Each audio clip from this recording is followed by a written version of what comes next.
कोथळीगडला भेट द्यायचे असल्यास कर्जत स्टेशनवरून अगदी 10 मिनिटं अंतरावर असलेल्या कर्जत बस डेपोजवळ जावे. तिथून मुरबाड किंवा आंबवली गावाला जाणारी बस पकडावी किंवा डायरेक्ट प्रायव्हेट गाडी करून सरळ कोथळीगडच्या पायथ्याशी यावे.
साधारणतः 1 ते 1.5 तासामध्ये आपण स्टेशनपासून पेठ गावामध्ये पोहोचतो. या प्रवासादरम्यान आपल्याला अतिशय सुंदर अशी सह्याद्रीची पर्वतरांग पाहायला मिळते.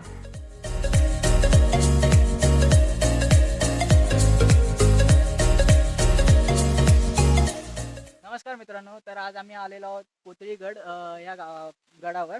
तर हा गड पेठ या गावाच्या बेसला आहे.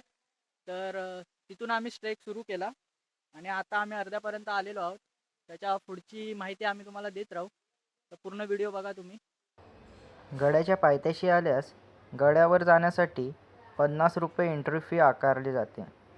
ती भरून आपल्याला पुढे जावे लागते. गडावर कोणत्याही प्रकारचा कचरा करण्यास मनाई आहे.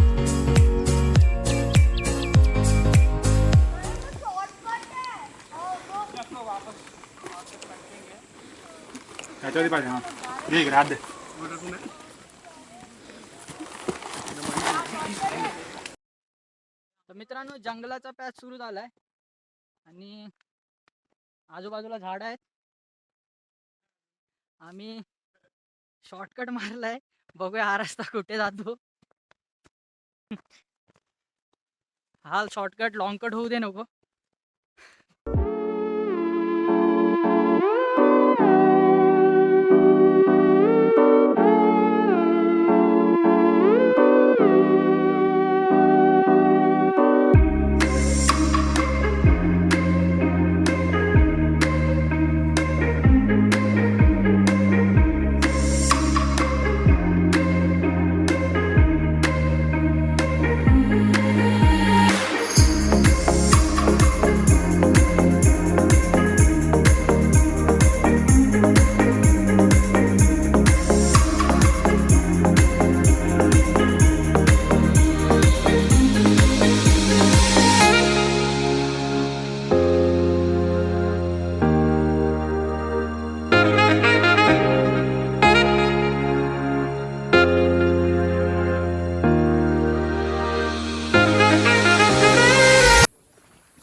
त्या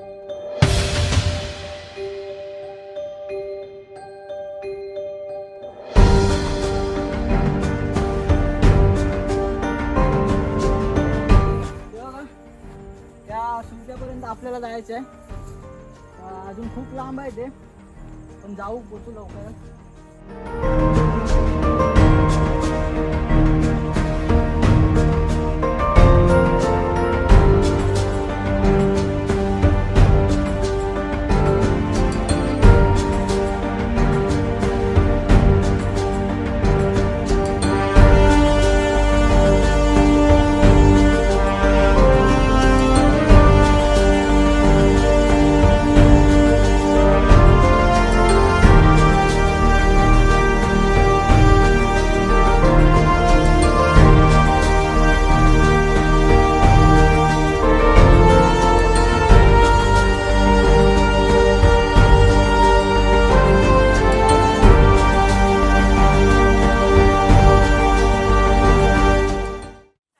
इथे एक हॉटेल आहे, इथे तुम्ही जेवू शकता.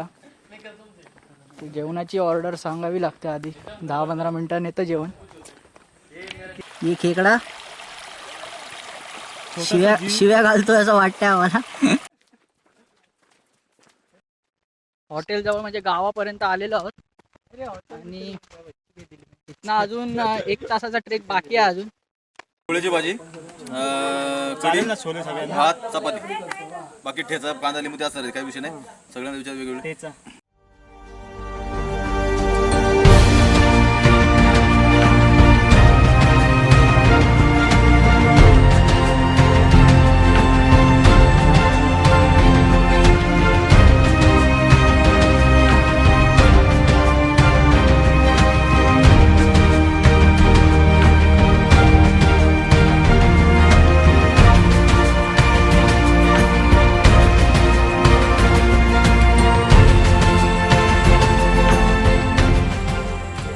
ते शेळ्यांचे पॅच चालू झालंय.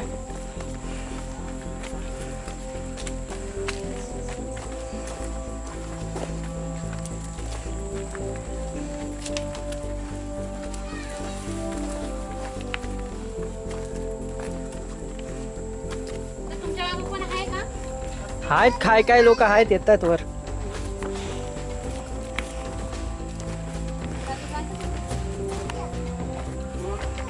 इथून पूर्ण उभा आहे रस्ता. आता मजा आहे घरी.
भीमाशंकरचा सुळका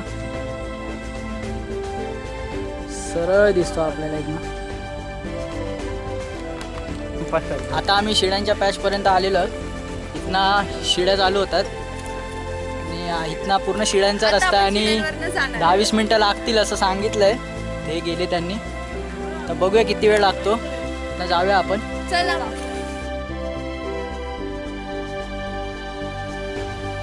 तर मित्रांनो, पाऊस सुरू झाला आहे आता अचानक आणि हा शिडीचा पॅच आम्ही आता सुरू केला आहे. वर जायचं आहे, जवळच आहे, वरती घोषणा देत आहेत.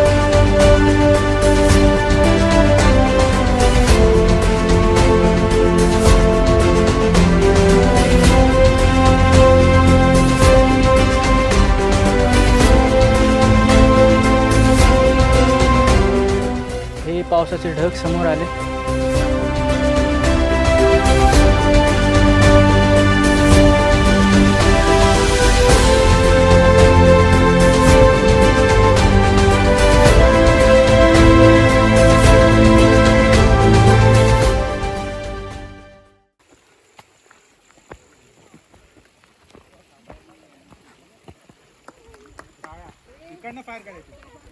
फायनली शेवट पॉईंटला आपण आलोय. पावसामुळे निसरडी वाट आहे, एकदम सावधानतेने जावं लागतं. इथून गुफेतनं रस्ता आहे वाटतं, तर इथून आपल्याला जायचं. इथं गुफा आहे.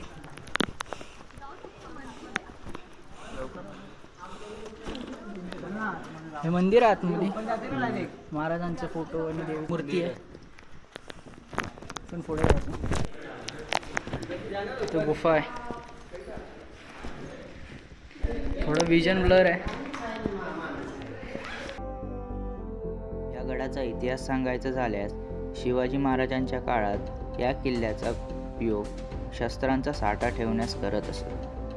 संभाजी महाराजांच्या कारकिर्दीत या किल्ल्याला फार महत्त्व आले होते.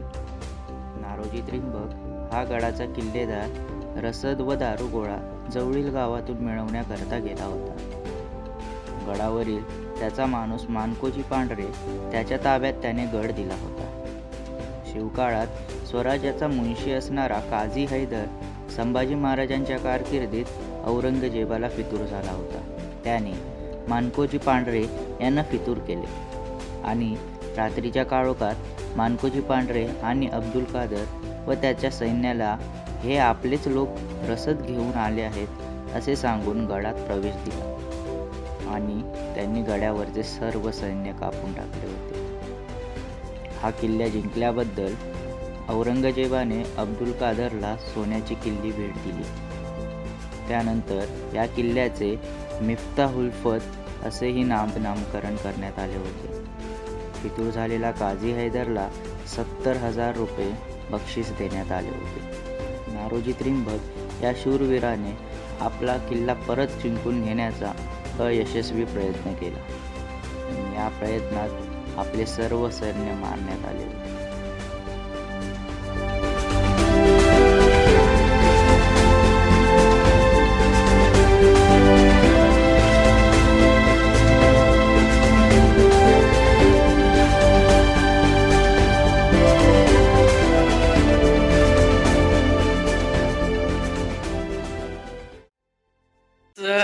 गौरीचं डोकं आपटलंय दिसत नसल्यामुळे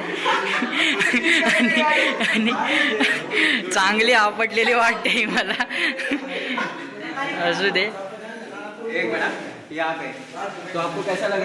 तर तुला कसं वाटते, तुझे मनोगत सांग ना आम्हाला. खूप वाईट वाटतं तिथे, जरा बघून चाला तुम्ही. बघून चालावं लागेल. अजून काय सजेशन आहे तुमचे आमच्यासाठी? नाही बस एवढंच. हे दरवाजावर काढलेलं नक्षीकाम आहे, एकदम सुंदर आहे. देखीव असं एकदम छान प्रकारे कोरलेलं आहे. इथे सरडा आहे जो अचानक आम्हाला दिसला. नाही तर गौरी त्याला आपटली असती तर तो मेला असता. त्याचं जीवदान भेटलंय त्याला. अचानक भयानक मध्ये एवढा जोरदार पाऊस सुरू झालाय, काही क्षणापर्यंत सगळं उजेडात दिसत होतं आणि आता काही समोरचं दिसत नाही. पाऊस आलाय, धुकं पडलंय समोर, तर जाताना जरा प्रॉब्लेम होईल. किल्ला चढताना शेवटी आपल्याला कातळगडाच्या पोटात खोदलेला गुहा थेट समोर येतात. प्रथम देवीची गुफा व पाण्याच्या टाके लागते. नंतर आकाराने मोठी असलेली भैरोबाची गुफाही लागते. भैरोबाच्या गुहेत छताला आधार देणारे कोरीवकाम केलेले स्तंभ आहेत. गुहेत 4-5 ठिकाणी खोल खळगे देखील आहेत आणि काही जुने तोफांचे गोळे देखील आहेत. गुहेजवळच किल्ल्याच्या सुळक्यावर जाण्यासाठी एका ऊर्ध्वमुखी भुयारी पायऱ्या खोदल्या आहेत.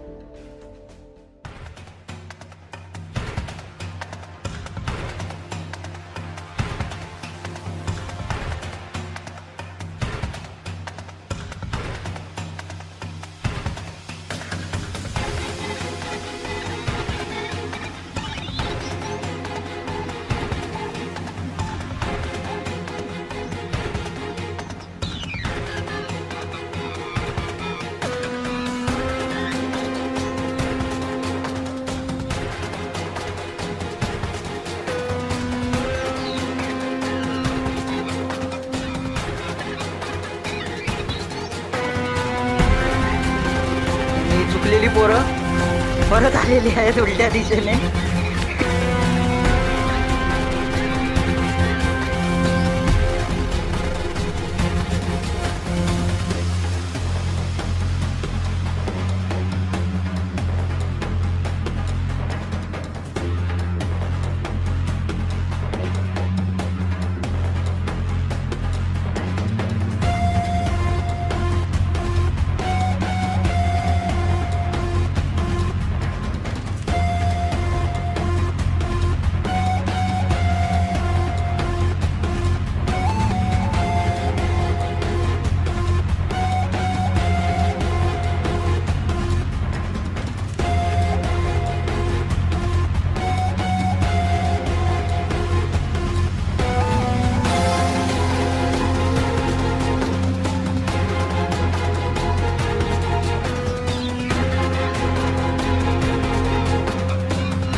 तर मित्रांनो, एवढ्या वेळेच्या खडतर प्रवासानंतर आम्ही फायनली वरती पोहोचलो. हा झेंडा महाराजांचा, आणि ते बघू शकता तुम्ही, एकदम सुंदर असं वातावरण, आणि खालना पूर्ण गाव दिसतं.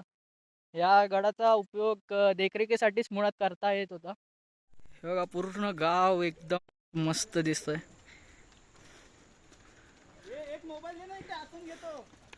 खूप चांगलं वाटतंय ते. तर अजूनही खूप काही आहे एक्सप्लोर करण्यासाठी, ते आम्ही तुम्हाला दाखवतच राहू. ते धुकं असं पसरलेलं आहे, पाऊस नुकताच पडून गेला. तर मित्रांनो, मी आता नुकतंच दरवाजाच्या इथल्या झेंड्याच्या इथनं पुढे आलो.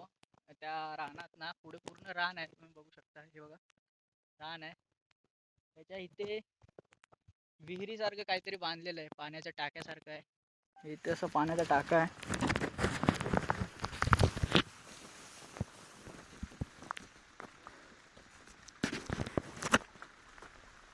त्याच्यात पाणी आहे खूप.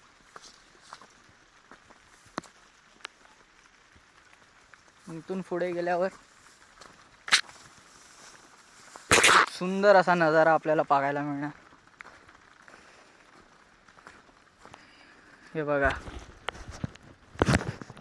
ते पवनचक्की आहे जे इलेक्ट्रिसिटी जनरेट करतं, आणि ते असलेला हा व्ह्यू आतापर्यंत एवढ्या ट्रेकमधला हा सगळ्यात बेस्ट व्ह्यू आहे. हे बघा, तर सगळे धबधबे वगैरे सगळं दिसतं. मगाशी आपण भीमाशंकरचा सुळका पण बघितला, ते सगळं धुकं झालं आहे आत्ताच नुकताच पाऊस पडल्यामुळे. आणि इथे सुद्धा सेम आहे. बघा, हिरवंगार सगळं, खूप सुंदर वाटतंय.